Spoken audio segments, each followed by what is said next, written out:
Selamat pagi, siang, sore maupun malam Bu Marlen dan teman-teman sekalian.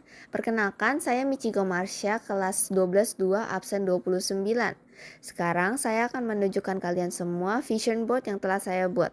Selamat menyaksikan. Sejak usia 5 tahun, saya memiliki kegemaran menggambar dan melukis. Melalui seni, saya belajar bagaimana menuangkan ide menjadi sesuatu yang nyata, sekaligus melatih imajinasi dan kreativitas saya. Saya dimasukkan ke berbagai les karena penasaran, tapi yang melekat hanya les menggambar. Untuk mengembangkan talenta ini, saya melatih diri setiap minggu untuk membuat doodle kecil atau lukisan yang sederhana. Kegiatan itu melatih konsistensi dan daya imajinasi saya. Kaitannya dengan cita-cita di bidang hukum, kreativitas sangat penting karena seorang praktisi hukum tidak hanya berpikir kaku berdasarkan aturan, tetapi juga harus mencari solusi yang adil dan inovatif bagi persoalan masyarakat.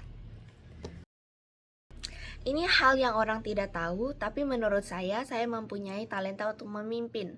Dari dulu, saya belajar bagaimana mengarahkan orang lain, mengambil keputusan, dan tetap mendengarkan pendapat anggota kelompok. Nah, saya selalu berusaha untuk menawarkan pendapat saya dalam diskusi kelompok, serta membantu koordinasi agar tugas yang diberikan bisa selesai dengan hasil maksimal. Tentu dibantu oleh teman-teman saya dan guru-guru. Talenta ini berkaitan erat dengan dunia hukum karena seorang pemimpin di bidang hukum harus mampu bersifat tegas, adil, dan bisa menjadi jembatan antara kepentingan masyarakat dan keadilan. Talenta kepemimpinan melatih saya untuk memikul tanggung jawab, berpikir objektif, serta berani berdiri di garis depan untuk memperjuangkan kebenaran. Talenta lain yang saya miliki adalah memasak. Walaupun terlihat sederhana, memasak melatih saya untuk sabar, teliti, serta memperhatikan detail. Saya sering memasak ketika merasa lapar atau sekadar ingin mencoba sesuatu.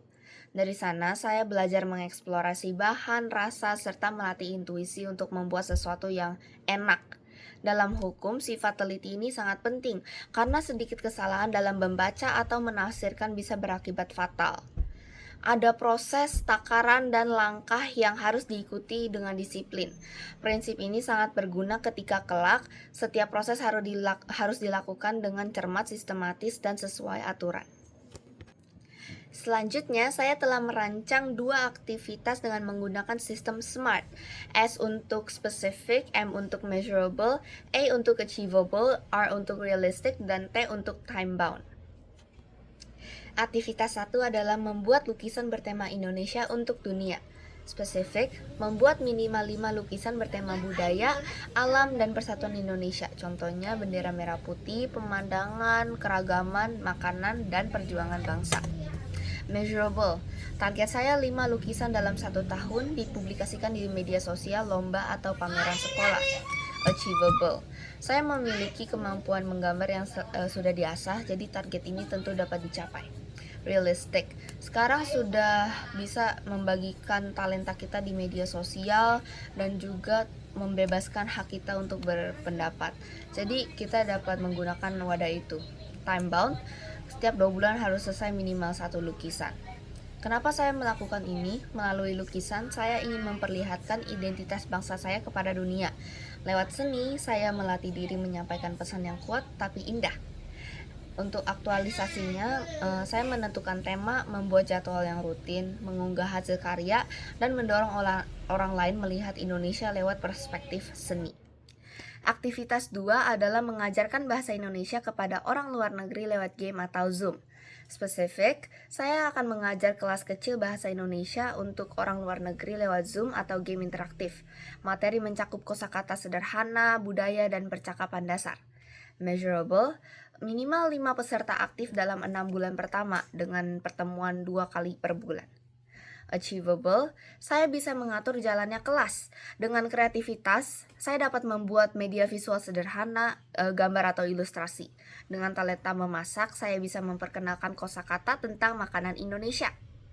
Realistic, Zoom gratis digunakan tentunya. Materi bisa disesuaikan untuk pemula.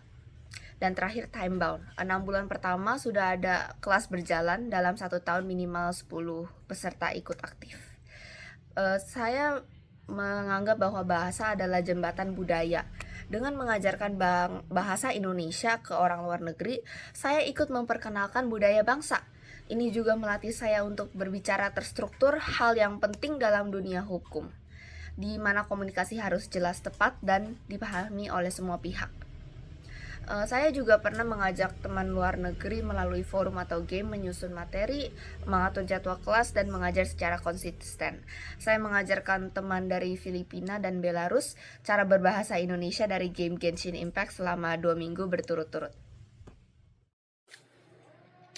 Ayat yang saya pilih adalah Matius 5 ayat 16. Demikianlah hendaknya terangmu bercahaya di depan orang, supaya mereka melihat perbuatanmu yang baik dan memuliakan Bapamu yang di sorga. Makna dari ayat ini adalah untuk mengingatkan bahwa setiap talenta yang saya miliki bukan untuk disimpan sendiri, tetapi untuk menjadi terang bagi orang lain. Saat saya melukis, memimpin, atau bahkan memasak, saya ingin karya itu berdampak, membawa sukacita dan mengarahkan orang untuk memuliakan Tuhan. Tujuan karir saya nantinya adalah untuk menghadirkan kebenaran dan keadilan, bukan demi diri sendiri, melainkan demi sesama dan demi Tuhan. Sekian penjelasan dari saya. Semoga apa yang saya katakan tadi akan terwujud. Dan thank you for watching. God bless.